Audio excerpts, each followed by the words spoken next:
आज का टॉपिक बहुत इम्पोर्टेंट है, खास तौर पर उन मॉम्स के लिए जो ब्रेस्ट फीडिंग करवा रही हैं। हम बात करने वाले हैं ब्रेस्ट फीडिंग के दौरान कौन सी फूड से परहेज करें ताकि हमारे बेबी को गैस, कॉलिक, डिस्कम्फर्ट या स्लीप डिस्टर्बेंस के इश्यूज कम से कम हो सके। तो पहले हम बात करेंगे कि क्या डाइट वाकई मैटर करती है। जी हाँ, ब्रेस्ट फीडिंग एक खूबसूरत सफ़र है, लेकिन इस सफ़र में माँ का खाना बहुत अहम होता है। आप जो कुछ भी खाती हैं वो दूध के जरिए बेबी तक भी जाता है।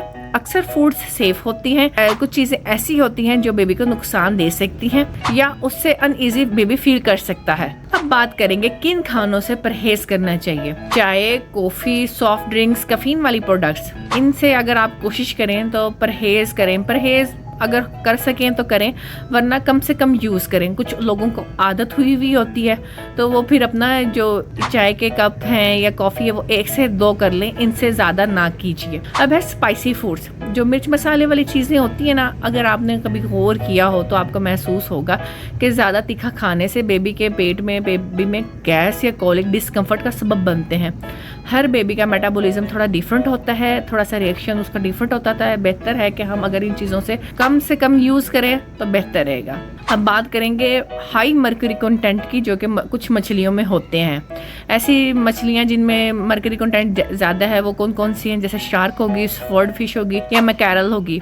इनमें ना मर्क्यूरी का कंटेंट बहुत ज़्यादा होता है जो बेबी के ब्रेन डेवलपमेंट को भी नुकसान पहुंचा सकता है। तो कोशिश करें कि मछलियों को आपने कम इस्तेमाल करना है। फिर कुछ औरतें होती हैं कि जो अल्कोहलिक होती हैं, कि अगर आप ओकेजनली ड्रिंक करती हैं तो ठीक है, पर अगर ब्रेस्ट फीडिंग आप करवा रही हैं तो ब्रेस्ट फीडिंग करवाने से 2 से 3 घंटे पहले आपने भाई छोड़ देना है ताकि बेबी के लिए डेंजरस ना हो।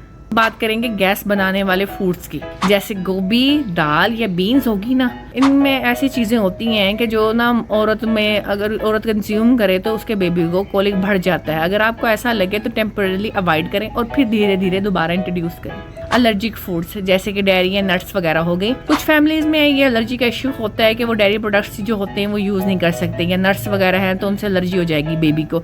अगर बेबी की स्किन पे रैश बनते हैं, लूज मोशन होते हैं, वॉमिटिंग के डाइट कुछ भी है, तो अपनी डाइट का ध्यान रखें, उसका गौर करें और फिर उन चीज़ों को छोड़ दें।